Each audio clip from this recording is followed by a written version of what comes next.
রাধে রাধে, জয় শ্রী রাধে। আজকে আমি বানাবো দই আরবি, গাটি কচু আর টক দই দিয়ে। এটা রাধারানীর ভীষণ প্রিয় ভোগ, ইস্কনের খুব বিখ্যাত একটি সুস্বাদু প্রসাদ। জানি না তেমন সুন্দর করে বানাতে পারবো কিনা, রাধারানী কৃপা করলে ঠিকই পারবো।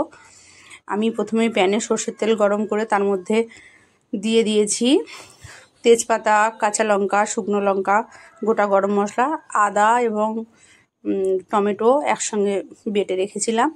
একটু হলুদ দিয়ে দিয়েছি, এবার একটু লবণ দিয়ে দেব। এভাবে বেশ কিছু সময় কষতে থাকবো তেল ছাড়া অবধি। তেলটা ছেড়ে গেলে এদিকে আমি কচুটা দিয়ে দেবো এর মধ্যে। কচুটা দিয়ে বেশি সময় কষতে হবে, কষলে আস্তে আস্তে সেদ্ধ হয়ে আসবে। আর কচুটা খুব বেশিক্ষণ টাইম লাগবে না, যেহেতু কচুটা এখন ভীষণ কচি আছে। টক দইয়ের মধ্যে জিরে গুঁড়ো, ধনে গুঁড়ো, গোলমরিচ গুঁড়ো এগুলো মিশিয়ে নেব। গোলমরিচ গুঁড়ো দিয়েছি, এবার একটু কাশ্মীরি লাল লঙ্কার গুঁড়ো দেবো যাতে দই দেওয়া তরকারিটা একটু কালারফুল হয়। এবার এই মিশ্রণটা আমি দিয়ে দেব।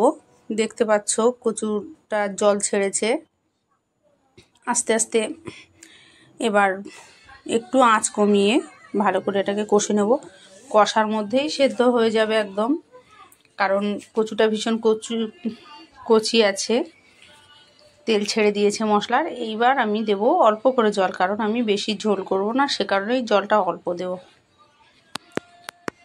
একটু কষার পরেই জল দিয়ে দিলাম, অল্প জল দিয়েছি কারণ আমার তরকারিটাও ভীষণ অল্পই হবে।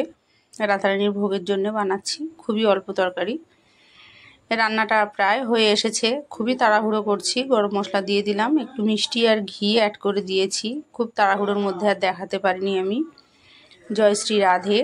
এবার বাটিতে তুলে নেব, নিয়ে এবার ভগবানকে নিবেদন করব। অনেক বেলা হয়ে গেছে।